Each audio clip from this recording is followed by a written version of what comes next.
ভিক্ষুক রাস্তা যায় আর জমিদার পুত্রবধূ যায়।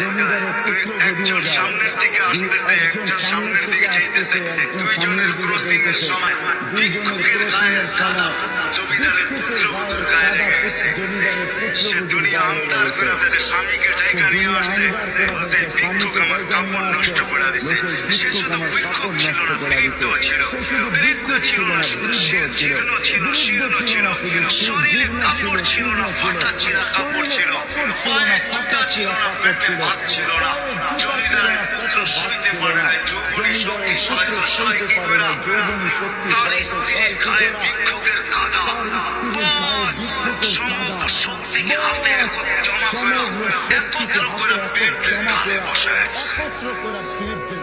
কিচ্ছু বলে নাই, শুধু উপরের দিকে তাকায় দুইটা শব্দ উচ্চারণ করছেন।